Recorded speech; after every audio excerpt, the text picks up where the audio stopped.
तो साधक सिद्ध विमुक्त उदासी, कवि कोविद कृतज्ञ सन्यासी, जोगी सूर सुतापस ज्ञानी, धर्म निरत पंडित विज्ञानी, तरहिन बिनु से मम सामी, राम नमामि नमामि नमामि। जोगी हो, शूरवीर हो, तपस्वी हो, ज्ञानी हो, कुछ भी हो, अपने आप को चाहे जो वो डिग्री दे दिया हो, चाहे जो डिप्लोमा दे दिया हो, चाहे जिस विभूति से सम्मानित कर दिया हो, किंतु किसी भी अवस्था में पहुंचा हुआ साधक यदि परमात्मा राम का भजन नहीं करता तो वो कभी भवसागर से पार हो ही नहीं सकता, उसका कल्याण हो ही नहीं सकता।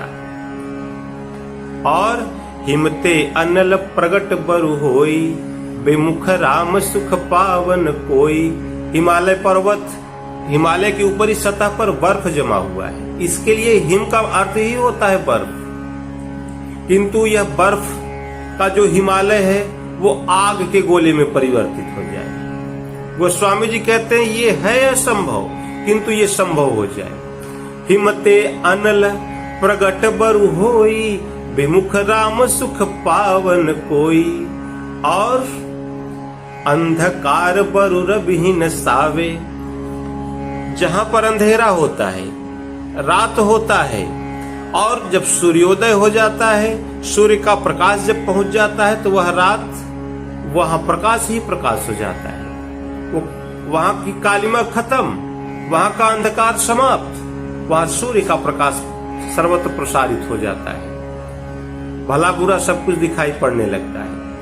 किंतु गोस्वामी जी कह रहे हैं कि ये अंधकार भी सूर्य को निगल जाए, सूर्य का प्रकाश समाप्त कर दे, उसको समाप्त कर दे। अंधकार बरु रविहीन सावे, अंधकार ही सूर्य को समाप्त कर दे, सूर्य पर भी अंधेरा छा जाए, किंतु राम विमुख न जीव सुख पावे। किंतु मेरे परमात्मा श्री राम के विमुख है तो जीव को कभी सुख प्राप्त हो ही नहीं सकता। और जो उस परमात्मा श्री राम के भजन के बिना कल्याण चाहता है, उसकी गति क्या है? तो रामचंद्र के भजन बिनु जो चह पद निर्वाण, ज्ञानवंत अपि सोपि नर, पशु बिनु पूछ विखान। राम एक परमात्मा के भजन के बिना जो कल्याण चाहता है, उसको सींग नहीं जाम है, पूछ नहीं जाम है, और पूरा का पूरा पक्का बैल है। उसमें और बैल में कोई अंतर ही नहीं है। इसलिए श्रुति पुराण सब ग्रंथ कहाहीं, वेद पुराण सभी ग्रंथों का निर्णय एक ही है। आप चाहे वेद के छात्र रहे हों, प्रोफेसर हों, वेदाचार्य हों, चाहे पुराण से आचार्य हों, सभी सदग्रंथों का अध्ययन कर लिया हो, उन सब का निर्णय एक। तो श्रुति पुराण सद ग्रंथ कहाहीं, रघुपति भगति बिना सुख नाही। बिना भगवान राम की भक्ति किए इस जीव को कभी सुख प्राप्त हो ही नहीं सकता। ये सिद्धांत काट्य है। शिव अज सुख सनकादिक नारद, जे मुनिवर विज्ञान विशारद। भगवान शिव का निर्णय, ब्रह्मा का निर्णय, सुखदेव जी का निर्णय, सनकादि ऋषियों का निर्णय, नारद जी का निर्णय, जितने भी उस ब्रह्म तत्व में प्रविष्ट सभी महापुरुषों का निर्णय एक ही है कि सब कर्मत खगनायक हा, करिय राम पद पंकज नेहा। सबका निर्णय एक कि मन कर्म वचन से उस परमात्मा के चरणों में अपने आप को समर्पित कर दो, आपका उद्धार हो जाएगा। और कुछ किसी वस्तु की आपको आवश्यकता नहीं है, बस मन क्रम वचन छाड़ी चतुराई, भजत कृपा करी है रघुराई।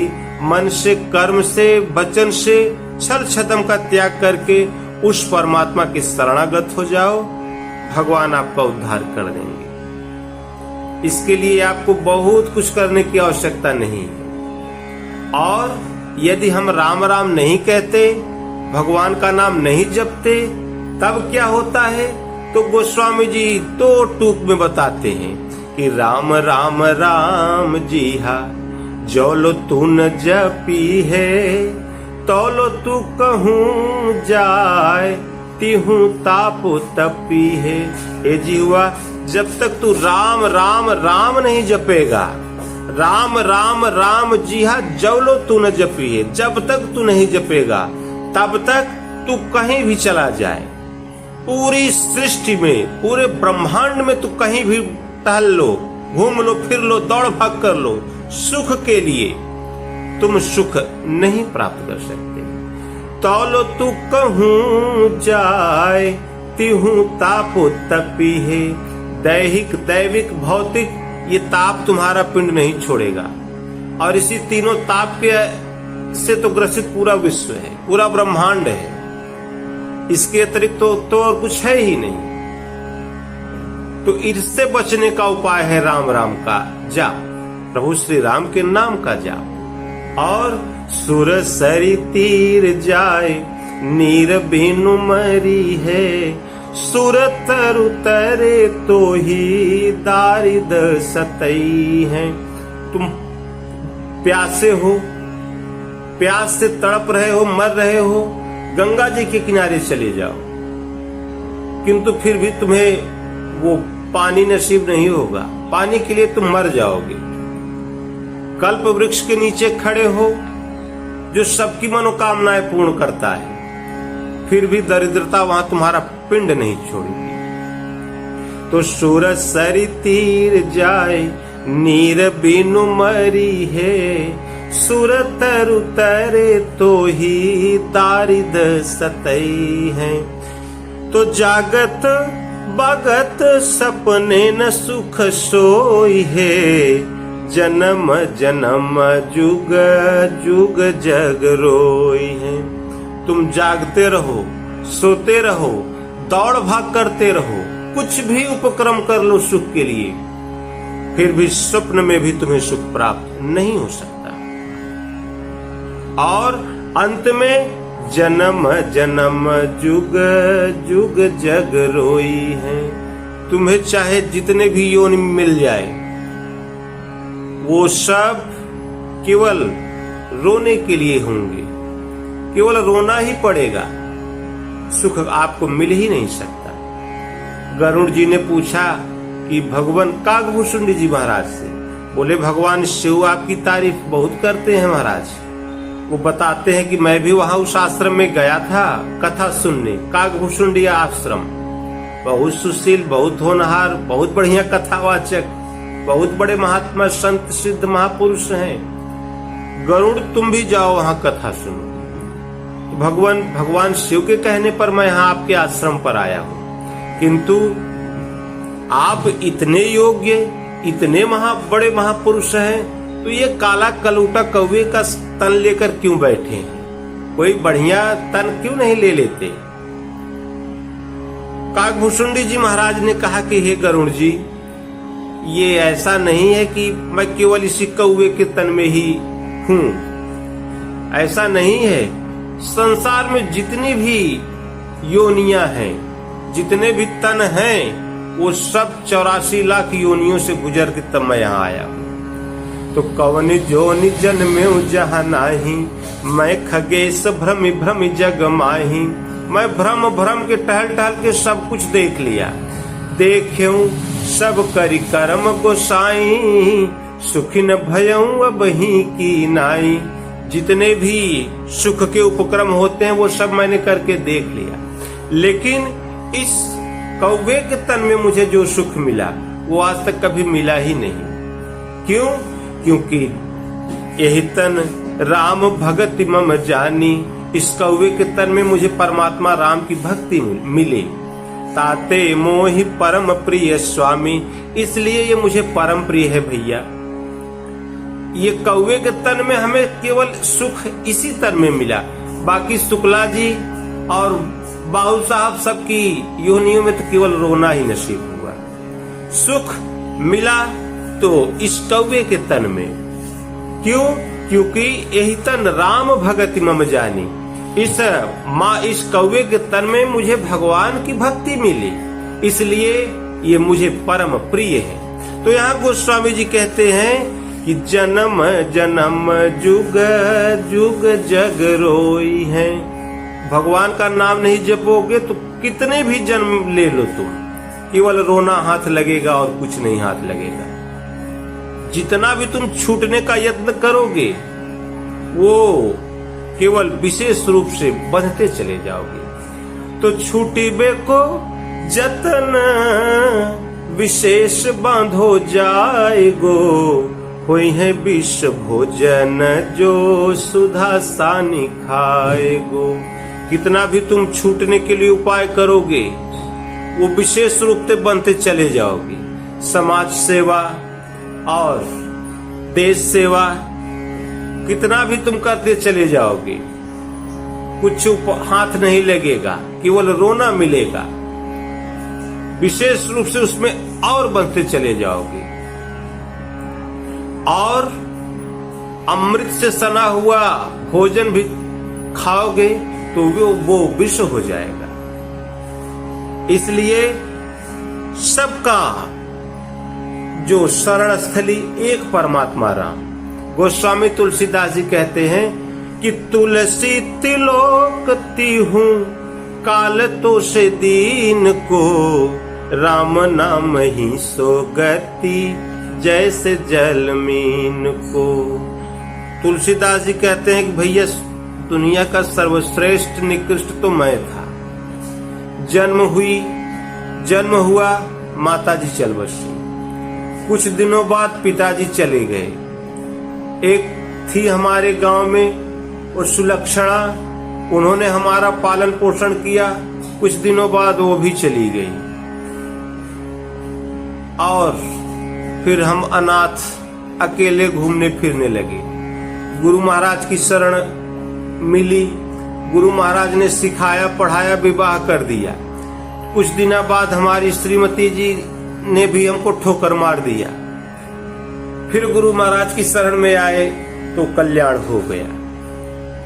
तो मुझसे जैसा दीनहीन और कौन हो सकता है। आगे नाथ ने पीछे पगहा, कुछ तो नहीं था गुरु महाराज की कृपा के सिवाय। किंतु भैया फिर भी भगवान ने मुझे स्वीकार कर लिया, अपना लिया। ऐसे दीनहीन को भी भगवान ने इसका उद्धार कर दिया। तो तुलसी तिलोकती हूँ काल तो से दीन को, राम नाम ही सो गति जैसे जल मीन को। जैसे मछली होती है वो पानी में रहेगी तो बहुत खुश रहेगी, बड़ी प्रसन्नता होती है। पानी से बाहर निकाल दो तो उसकी मृत्यु हो जाती है। इसी प्रकार से सभी जीवों के लिए सुख है एक परमात्मा श्री राम की शरण में, अन्यत्र कहीं सुख है ही नहीं। भगवान आपके दोष नहीं देखते, भगवान आपके भाव को देखते हैं, श्रद्धा को देखते हैं, समर्पण को देखते हैं। और यदि हमारे अंदर दोष है तो भगवान कहते हैं तो यार घबराओ मत, केवल मेरे पास चले आओ।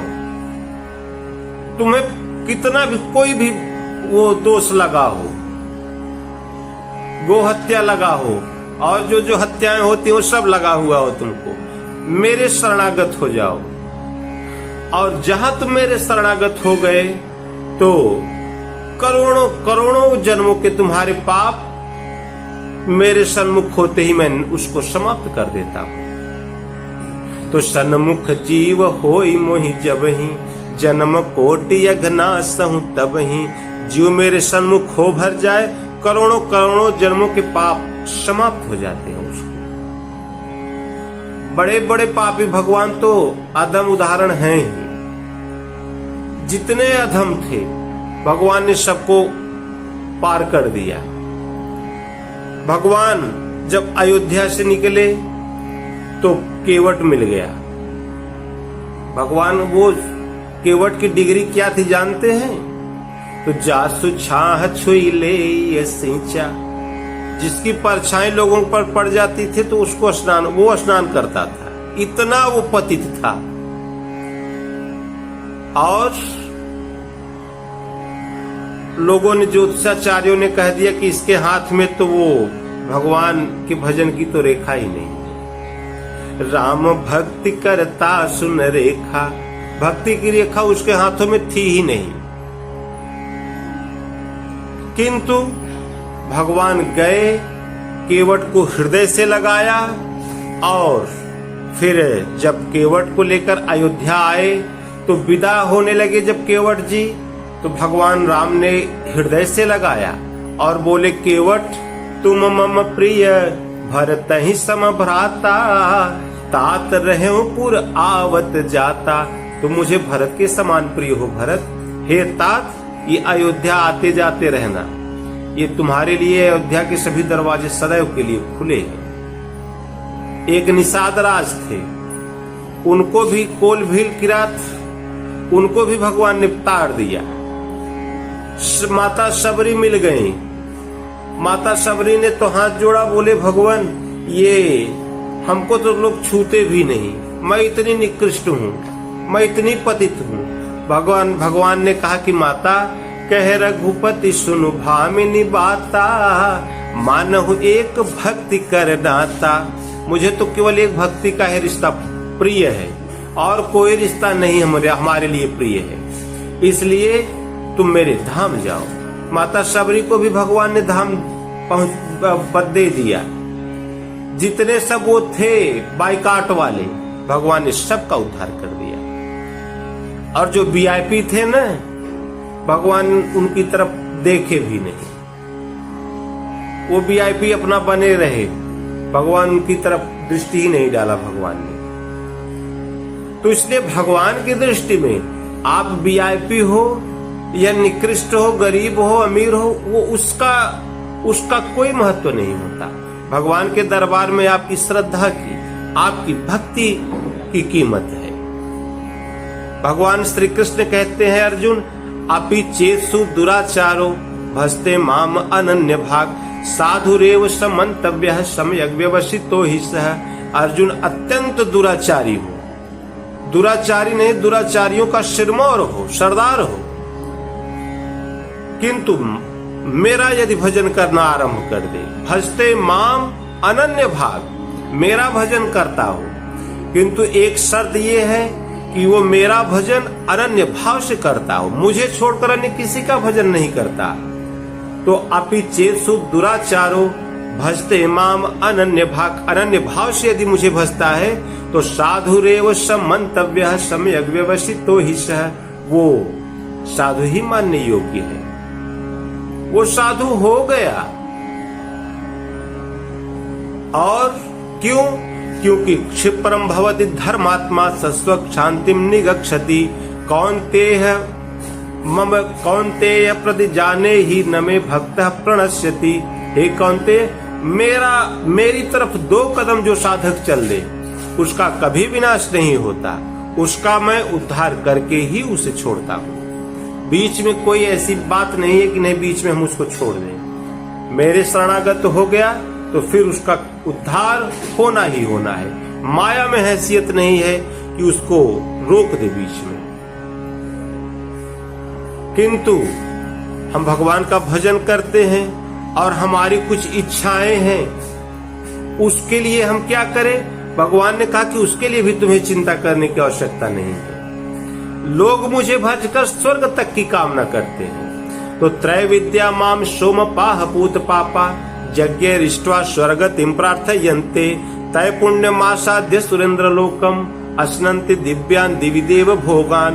लोग मुझे भजकर स्वर्ग तक की कामना करते हैं और मैं उनके पुण्य कर्मानुसार विशाल स्वर्ग लोक उन्हें देता हूँ, वे उस स्वर्ग का दिव्य भोग भोगते हैं। तो अर्जुन, मेरा भजन करके जो तुम्हारी इच्छा हो सब ले सकते हो।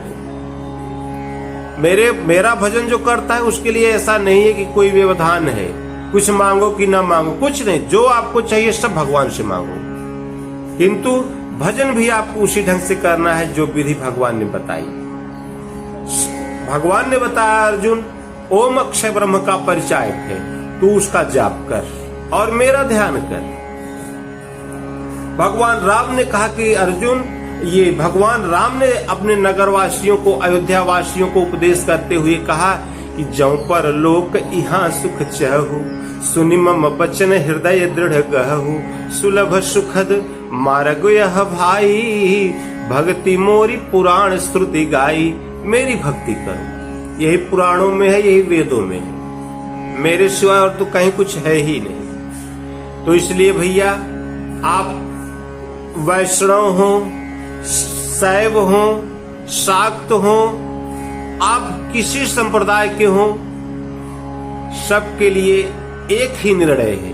भगवान शिव राम राम जपा करते थे। पुराणों में भगवान ने ओम के जाप पर भी बल दिया, ओम की भी महिमा बताई। भगवान कृष्ण ने ओम जपने पर बल दिया, भगवान राम ने राम राम जपने के लिए बल दिया। संत कबीर, उन्होंने भी संदेश दिया अपने समाज में कि राम राम कहो, मर जइबे का करिबे अभागा। ये मर जाओगे तब क्या कर लोगे, इसलिए जब तक जियो तब तक राम राम तो करो। रामन रमसि कवन दंड लागा, राम का भजन क्यों नहीं करते हो? मरी, इसमें कौन सा तुम्हें कर देना पड़ रहा है, क्या टैक्स देना पड़ रहा है इसमें? आखिर एक दिन जब चले जाओगे तब क्या होगा? इसलिए संत कबीर, तुलसीदास, माता मीरा, जितने भी महापुरुष हुए, उन सब ने एक ही निर्णय दिया कि पूजा एक परमात्मा का, भजन एक भगवान का ही करना चाहिए। इसलिए सब लोग ओम जपो चाहे राम जपो, सब ये आपका उद्धार करने का एकमात्र यही माध्यम है।